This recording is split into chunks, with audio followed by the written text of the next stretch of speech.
Good afternoon. Thank you for joining Mr. H for this video on hyperbolas. This will be our last video when it comes to conic sections. Here I have shown an example of a hyperbola. What exactly is a hyperbola? If you have a focal point, as you see there are two focal points, focal point 1, focal point 2, and you have 2 points on these curves. There's a point 1 and there's a point 2 down here. A hyperbola is a conic section which is split into 2 different curves. If you have a point, focal point 1, and you connect it to your point 1, and then you connect that down into a second focal point number 2, these set of lines, if you take their difference, P1F1 minus P1F2, it's an absolute value because you could do the small minus the large, or you can do the large minus the small. Where there's a positive answer or minus answer, you'll still take the absolute value. If you take the difference of these 2 lines, it'll always equal some constant. Okay?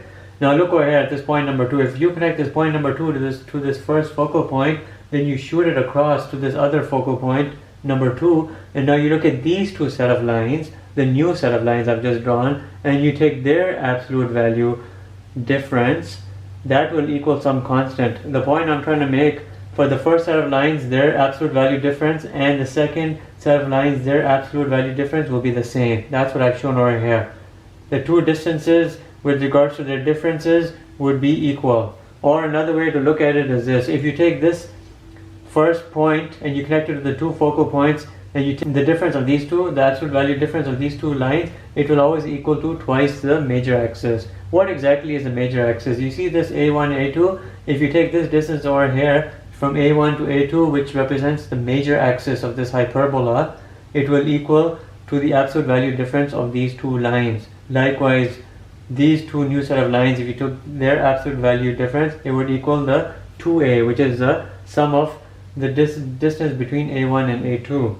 All hyperbolas have a center. Well, this one over here happens to have a center at the origin 0, 0.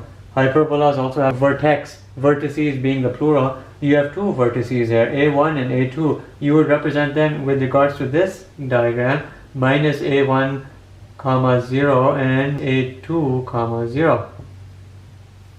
All hyperbolas have foci, or 2 focuses, F1 and F2. You can write them out as minus C, 0, because they take the letter designation of C, and positive C, 0. These B1 and B2 points over here represent the endpoints of the minor axis. You can say 0, B1 and 0, B2. So this right here represents in a very general manner a hyperbola. Hyperbola looks exactly as you see, but it can have a horizontal orientation or it can have a vertical orientation. It can have an orientation about a center which is at the origin, or it could be translated into any of those 4 quadrants. Let's look a little more deeply into what this hyperbola is. For a horizontally oriented hyperbola, these are some of the things you need to notice. You have 2 vertices. Here's my A1 over here. This would be A2. You could say minus A1, 0, and you can say A2, 0, but these are your 2 vertices. But notice for a hyperbola, the focal points or the foci are located outside the vertex, which means they're located further away from the center than is your vertex. Remember, in the ellipse, the vertex was located outside and the focal points were located within. In the ellipse, the focal points were located between the center and between the vertices. But look in a hyperbola now, and when I say between, I don't mean exactly right in the middle, I'm saying within. In a hyperbola, the vertices are located within the focal points and the center. Okay? So the focal point over here, of course, would be minus C, 0. These are your focal points, and the other focal point would be C, 0. Your major axis endpoints, let's use the capital M, capital A. Major axis endpoints would be minus A, 0. We'll get rid of this 1 and 2 designation for this part, and the other one would be A, 0. This major axis has a distance or a segment or a length of 2A. What's your minor axis? If this right here represents your major axis, your minor axis must be perpendicular to it. The endpoints of the minor axis would be 0, B, and it would be 0, minus B. And of course, the length of that minor axis, the minor axis length would be a 2b. But there's another aspect to a hyperbola which is not found within the ellipse. It is the presence of asymptotes. You see these over here, these continue in an infinite direction along an asymptote.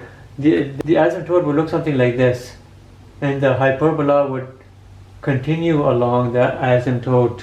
These are examples of oblique asymptotes. Now, for a horizontally directed hyperbola, and remember this right here is a horizontally directed hyperbola, the equation, and before I get into those asymptotes again, let's present the equation for the horizontally directed hyperbola. Look where it will be x squared over a squared minus y squared over b squared. Again, these are always equal to 1. But look at the difference compared to the ellipse. Ellipses had a positive over here. Hyperbolas will have a minus sign over here. This right here is for a horizontally directed hyperbola. But what about these asymptotes that I was talking about? Hyperbolas will always have two oblique asymptotes. The equation of these asymptotes will be y is equal to plus and minus b over a x.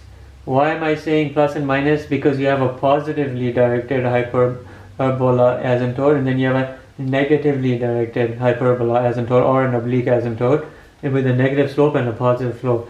And the equation is always b over a. But what do b and a and these c's all indicate? Again, for the hyperbola, the c values are determined as this: c squared is equal to a squared plus b squared. Remember, for the ellipse, it was c squared is equal to a squared minus b squared. Remember that? But for a hyperbola, c squared is equal to a squared plus b squared. Why? Because here the c values appear to be longer in length than the a values. Remember, the c, the focal point, which is represented by the letter c, the distance from the center to the focal point is longer than the distance from the center to the vertex.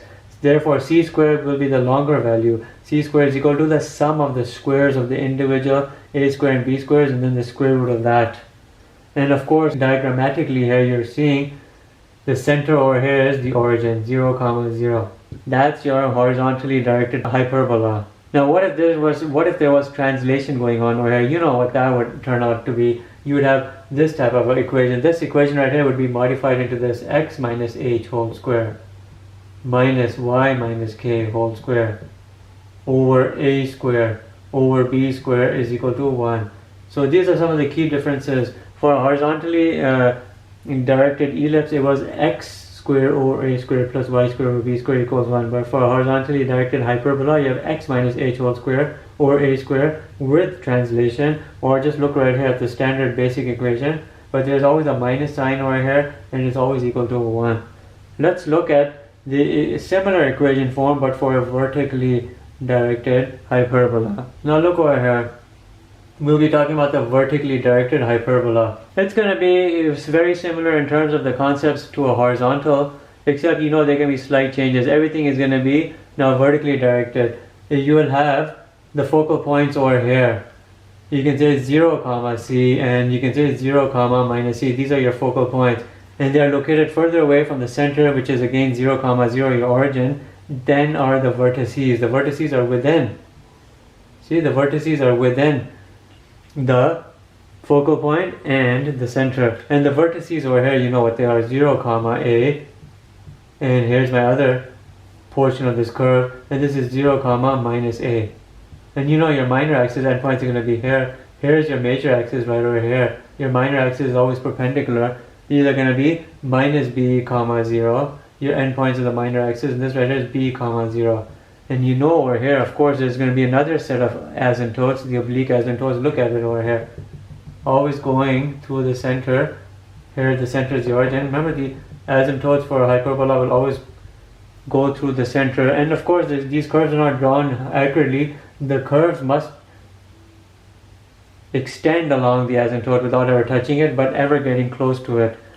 The equation of these asymptotes will be y is equal to plus and minus. Now look, a over bx. Before, for the horizontally directed hyperbola, was b over ax. Here it's a over b times that x. And you can imagine what the equation form will be for this vertically directed hyperbola with a center at the origin. It will be, now look at this, y square over a square minus x square over b square is equal to 1. Again you have a minus, again you have equals 1.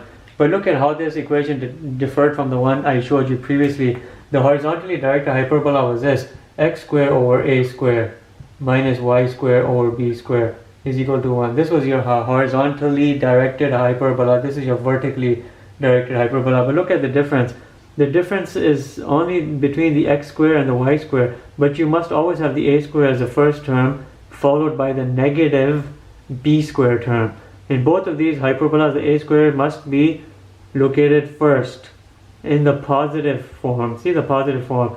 In the horizontally directed hyperbola, you'll have x square over a square. In the vertically directed hyperbola, you'll have y square over a square. And in the vertically directed hyperbola, these are your equations for your asymptotes. And in your horizontally directed hyperbola, look over, it will be y is equal to plus and minus b over a x.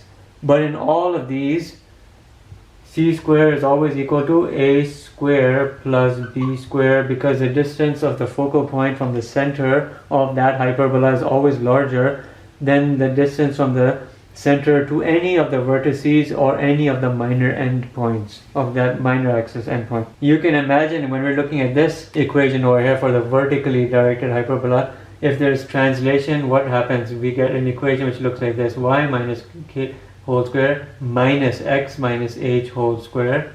This of course must be over a square, this must be over b square, and this must equal 1. So keep in mind the differences between the ellipse and the hyperbola in terms of the equation forms. The ellipse will have a positive here in all equation forms. The hyperbola will always have a minus. Both the ellipse and the hyperbola will always equal 1. The other difference is you must look at what you have over here. In the vertically and horizontally directed hyperbolas, you have a difference here in terms of the x square and the y square. But remember, with the ellipses, the difference was lying here in terms of the a square and the b square were switching around. In the hyperbolas, the x square and the y square switch around. The a square must always stay as the first term, the positive term. You see there's no sign over here, which means it's positive, but this minus is attached to the b square term.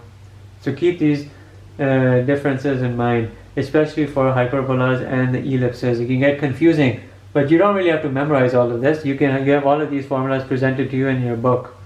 Let's look at some examples. The questions which pertain to hyperbolas are not very hard. They usually follow the same set of sequences as they do for ellipses, but the question is here. You have an equation 4x squared minus 9y squared equals 36. You have to analyze this and you have to graph it. What clues you in over here in terms of it being an equation for a hyperbola is the minus sign.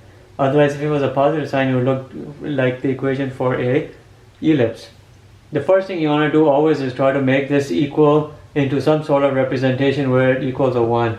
And you gotta see, look over here, you gotta see, now is this a horizontally directed hyperbola or is it a vertically directed hyperbola? And the only way you'll know is if you divide everything by 36 and see what you end up with as your denominators. You divide everything by 36, you'll get your over 1 over here. Well, what you get? 4x squared divided by 36 is going to be x squared over 9. See, 4 goes to 36 9 times. But what about here?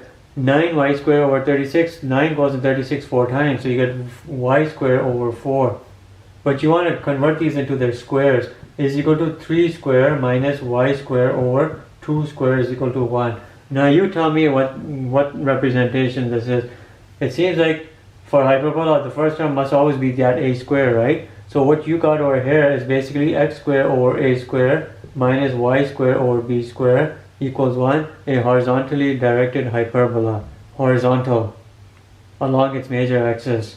You know your a value, you know your b value, you know your center. This right here happens to be a center for hyperbola directed about the origin. Clearly you can tell there's no x minus h, there's no y minus k components. It's your basic equation for that around a center. Your a value is 3, your b value is 2, your c value is a squared plus b squared. Remember, c squared over here is a squared plus b squared. C value is the square root of those sums. What's 3 squared plus 4 squared is a 13. So c must be a root 13. Just from this, you already know your vertices. If a value for a horizontally directed hyperbola is a 3, you know your vertices must be plus and minus 3, 0. Your focal points, which are located outside or further away from the center and outside the vertices, must be plus and minus root 13, 0. Root 13 is a larger number than 3. Therefore, C value is larger than A. What are your minor axis endpoints? You know the minor axis here is going to be perpendicular to the major axis, so it's going to be along the y direction. It'll be 0 comma 2, and you can say 0 comma minus 2. What about your asymptotes? The asymptotes, the oblique asymptotes for a horizontally directed hyperbola is always, I keep saying parabola, for a horizontally directed hyperbola is y is equal to plus and minus b over ax. What will that be? What's my b value? 2. Plus and minus 2 over 3x. 2 linear diagonal lines. Let's graph this. Positive and minus 3. Let's make these our positive and minus 3. Positive and minus root 13. You know it's going to be further away. That. Positive and minus minor endpoint axes, which are plus and minus 2 right over here. Here's my hyperbola. And here's my asymptote. Plus and minus 2 over 3x. Of course, these lines, these asymptotes must be closer to the actual curve. But here's my focal point. Here's my vertex. Here's my other vertex, here's my other focal points. These are my minor axis endpoints. These are my major axis endpoints. What's my major axis distance, which is same as 2a? Remember 2a is the major axis distance. It's 2 times 3, which is 6. What's the minor axis distance, which will be the same as 2b? It'll be 2 times 2, it'll be 4. So we got pretty much everything set over here for this question. Not a hard question. But the fact you had a minus sign over here with this type of representation clued you into the idea that this is a hyperbola question. Let's look at another example. Now look at this question over here. The fact that you got a minus sign between your x squared component and the y squared component will probably clue you to the fact that this is a hyperbola, because you'll end up with that minus sign between your two x squared and y squared components. And then the fact that you got these other additional components will tell you that there's going to be translation going on here, and you'll have to do completing the square. So the best thing to do over here is to isolate their components, the separate components. You have 9x squared minus 36x, then you have minus 16y squared plus 32y is equal to 124. You got to isolate 9 over here. 9 into x squared minus 4x minus 16. I'm isolating 16 from here. Remember the completing the square video? Y squared minus 2y is equal to 124. Now look over here. Complete the square. 9 into x squared minus 4x plus 4 minus 16 into y squared minus 2y plus 1 is equal to 124. Now multiply the constants. 4 times 9 is a 36. Bring the 36 here. 1 times minus 16 is a minus 16. So we got to solve this out. What's a 124 plus 36 minus 16? It's going to be a 144. 144. Now look over here, 9. Do the completing the square over here. You're going to get x minus 2 whole square. Minus 16, you're going to get a y minus 1 whole square. Now we're getting a shape of a hyperbola. But you got to divide everything by 144 to make that equal to a 1. Now look what happens over here. X minus 2 whole square. Let's do the denominators at the end. We gotta eliminate this because we're gonna divide everything over here. You'll have a y minus 1 whole square. Everything is gonna equal to 1. Let's bring our denominators. 9 divided by 144, what is that gonna be? 16. 144 divided by 9, well that must be a 9 then. Now look over here. We're getting x minus h whole square over a square. This is what our equation is looking at. X minus h whole square over a square. Again, seeming to be a horizontally directed hyperbola because you have the a square, of course, at the first term, but you have the x component on top. Minus y minus k whole square over b square is equal to 1. A horizontally directed hyperbola. But what's my center over here? Remember, everything is always determined around that center. The center is the h and the k. The center over here is basically h comma k. But which is what? It's 2 comma 1. 2 comma 1. Not minus 2 comma minus 1, but 2 comma 1. You can look at some of my previous videos and see why it's 2 comma 1. What are my a values? You can rewrite this 16 as a 4 square. You can write the 9 as a 3 square. So a is of course 4, b is 3, c must be c square is equal to a square plus b square. Square root of that, you're going to get a 5 because you get a square root of a 25. C is a 5. So we have pretty much everything we need now to finish this question. Our center is here. Our vertices are going to be based off on this 2, 1. Everything is going to be based off that center. Remember, the center is no longer the origin. This right here is our center. We're going to determine our vertices, our center, based off on that. Our vertices and our focal points. So 2, 1 in a horizontal direction, we're going to do plus and minus 4 from this 2 in a horizontal direction. So 2 minus 4 is a minus 2, 1, and a 2 plus 4 is a 6, 1. What about my focal points? Of course, again, looking at the x component of the center, because we have movement along the x direction, but with an amount of 5. 2 minus 5 and 2 plus 5. 2 minus 5 is a minus 3, 1. Remember, the focal point is always further away from the center than the vertices in a hyperbola. And 2 plus 5 is a 7, 1. What about my minor axis endpoints? That's going to be 3 units above and 3 units below from the center, but looking at the y component. It'll be 2, 1 minus 3, which is a minus 2, and it'll be a 2, 1 plus 3, which is a 4. Now the last thing that remains are, or let's say is, our oblique asymptotes. You know, for a horizontally directed hyperbola, the asymptote formula is always y is equal to plus minus b over ax. What's my b and what's my a value? Well, my b value is a 3 and a value is a 4. But now look at this little issue we have. The b over ax represents the asymptote equation for a hyperbola which is directed about the origin. But we don't have a hyperbola directed around the origin. We have something which looks like this. Now your equation form becomes this. Watch. Y minus k into x minus h. See, your y component has a translation, the x component has a translation. You're going to get everything right here from the h and the k. All you got to do is plug in the values. Look, here's your equation. Y minus k is a y minus 1.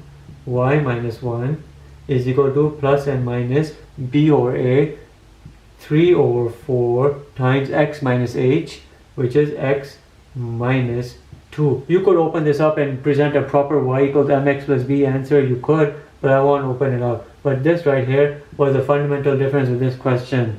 You can imagine if you had a vertically directed hyperbola, your asymptote equation would have been this, y minus k, because it's always y equals, but it would be plus and minus a over b times x minus h. So keep these little differences in mind. For a hyperbola directed about a center, you would just do y equals plus and minus b over ax. When you have these translation components, the y and the h components expand to include the h and the k values, the new center, because the new center is no longer the origin. The center is h comma k. But here we have everything shown. We could have graphed it, but I won't graph it. You would have a graph for this hyperbola with this center, with these vertices, focal points, and a minor axis endpoints, and with this asymptotes. So our question for this hyperbola is this. You are given the vertices as being 0, plus and minus 12, and you are given the equation of the asymptotes y is equal to plus and minus 3x. And you have to determine the equation of this hyperbola. So the first thing you want to do is basically determine the orientation of this hyperbola. The fact that you have a 0, something in terms of the vertices, which looks something like this, 0, plus and minus a, clearly tells you you're looking at a vertically oriented hyperbola. You're looking at a vertically oriented hyperbola. You'll have one vertex here, not drawn to scale, 0, 12 and 0, minus 12. And you know, vertically oriented hyperbolas have the equation y square over a square minus x square over b square is equal to 1.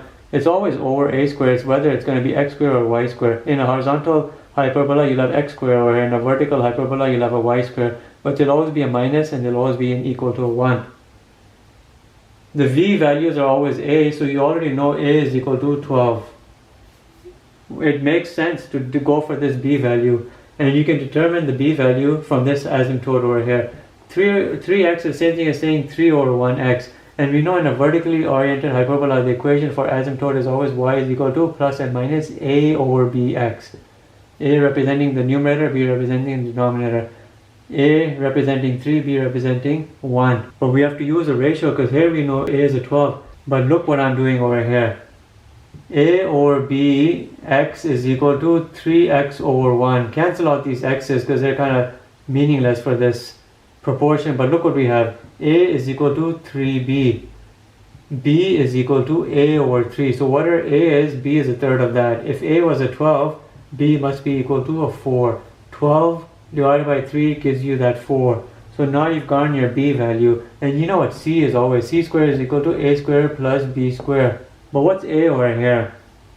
12. What's b? 4. So you're going to have 12 squared, 144 plus 16. You're going to have 160. Square root c is equal to a square root of 160. We can figure out that. We can say 4 root 10. 4 root 10. That's your c value. C value is equal to 4 root 10. We pretty much have determined everything we need to know for our final equation. Y squared over a squared, which is 144, minus x squared over b squared, which is a 16, is equal to a 1. Let's graph this out. Here's my y-axis vertices projecting up, my hyperbola projecting down, up and down. My focal points are root 160. You know it's going to be larger than 12. 160 square root is a 12.6. Focal point 1 right here, 1 focal point right here. My minor axis endpoints not always shown, not always necessary to determine them, but these ones will be plus and minus 4 comma 0 because they're going to be perpendicular to the y-axis. They're going to fall right over here, and your asymptotes are going to be right over here and right over here, having the equation plus and minus 3 over 1x, steep diagonal lines cutting right through the origin. That's this question. And also keep in mind, all hyperbolas always have an eccentricity also. Remember that term we learned with ellipses? They always have an eccentricity. That is how wide or stretched they are, or how compressed they are. And the eccentricity for hyperbola is always c over a. Again, just as an ellipse, it's c over a. The only difference here is how it's c calculated. In a hyperbola, it's a squared plus b squared, and in an ellipse, it's a squared minus b squared. So keep that in mind. All ellipses have an eccentricity of e. How about another question? So our question is this. We're asked to determine the equation of a hyperbola in the standard position having these focal points and an eccentricity value of 2. And you know the eccentricity is always e is equal to c over a. The first thing you want to do over here is, you know, you're not looking at an origin hyperbola because of the fact the way these coordinates are. You want to graph these points out. 1 comma 5 would be somewhere up over here, 1 here and 5 up, and 1 comma 7 would be somewhere right over here. 1 comma 5, 1 comma 7. A vertically oriented hyperbola. What's the center of these? The center over here is going to be exactly the midpoint. Remember, for a hyperbola you have a center, then you have a vertex, then you have the focal point, vertex here, and then a focal point, whether it's up or down, but the focal points are always located outside of that curve. Well, likewise over here, the focal points are going to be located outside of the curve. Therefore, you can have a midpoint and you can have the vertices somewhere in between. So you have to determine the midpoint of this. What's the midpoint of 1 comma 5 and 1 comma 7? It'll be just using the midpoint formula. You'll get a 1 comma 6. Why are we determining the midpoint? Because the midpoint here represents our h comma k, right? H comma k. And we have a vertically oriented hyperbola just by looking at these points. They're up and down points. So we know we're looking at something which looks like y minus k whole square always over a square minus x minus h whole square over b square is equal to 1. Put in these points, 1 comma 6. That's my y or k value, that's my h value. You'll have y minus 6 whole square over a square minus x minus 1 whole square over b square is equal to 1. Our challenge here is to find a and to find b. But we kind of have c and a values given right here by this e value. Eccentricity is 2, but 2 is also the same thing as saying 2 or 1. Now look what happens over here. The focal points represent always c values, don't they, right? Aren't the focal points always c values? What's the c value distance from the center? Remember, the center is going to be right here. So what's the distance from this center to the focal point? C value is actually equal to 1, isn't it? Right? C value is equal to 1. So we know c value is equal to 1, and we know our eccentricity is equal to 2. How about looking at it this way? 2 is equal to 1 over a. Therefore, a is equal to flip-flop these, cross multiply, is equal to 1 over 2. That gives you your value of a. Using the eccentricity and using the fact that the distance from the center to the focal point was 1. See, the distance right here from our center to our focal point was just a 1 unit. That was our distance. And you know the vertex must be within this distance right here, somewhere right in the middle or somewhere in that, it should be there.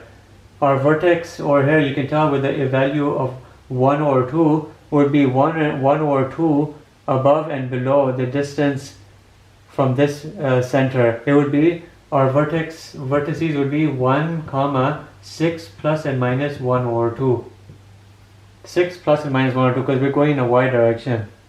Your minor axis endpoints when you determine the b value will be with regards to the h value, right and left of that. Let's determine the b value. If you know c is equal to 1 and we know a is equal to 1 over 2, c square is equal to a square plus b square. B must be equal to c, let's be a little neat here, c square minus a square and square root of that.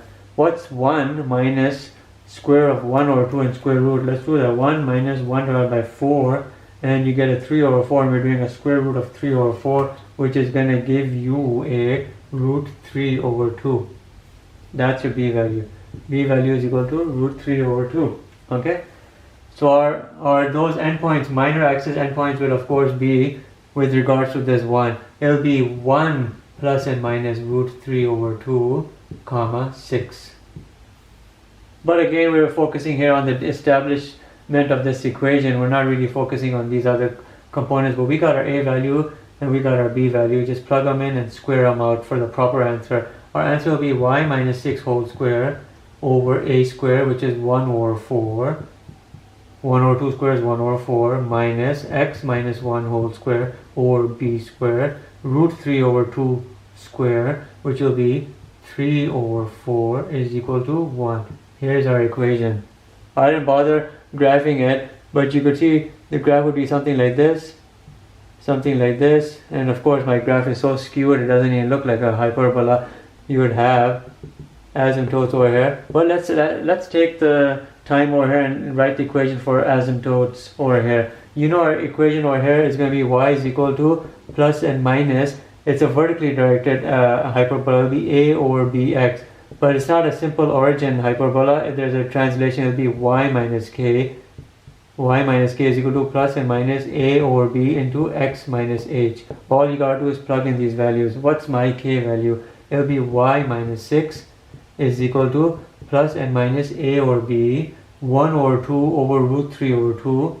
1 over 2 over root 3 over 2 is a 1 over root 3. Those over 2's will cancel out. 1 over root 3 times x minus h, which is x minus 1. Here's my equation of that, of the two asymptotes. This plus and minus represents two asymptotes. You can open up all of this and write it into the form y equals mx plus b. Take everything on the other side and you'll get two equations in the standard form for these oblique asymptotes. I think for the completeness sake and practice sake, let's just do one more example and then we'll call it quits for this video. Alright, as promised, this is our last question. We have to find the equation of this hyperbola given these facts. We have two focal points, 3, 6 and 11, 6, and we have an eccentricity of 4 over 3.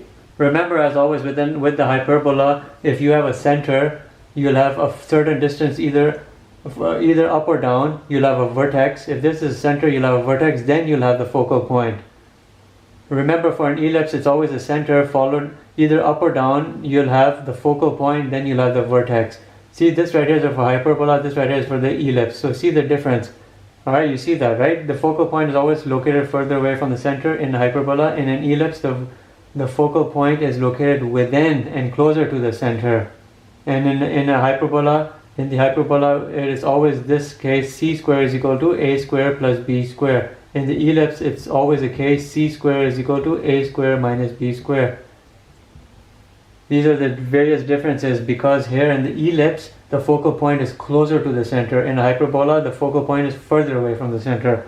Keeping these facts in mind, let's challenge this question. Given the focal point over here, it makes most sense to determine the center because the center is always located at the middle of the two focal points. We'll use a midpoint formula. 3, 6, 11, 6, x1 plus x2 divided by 2 plus y1 plus y2 divided by 2. 3 plus 11 is a 14 divided by 2 is a 7. 6 plus 6 divided by 2 is a 6.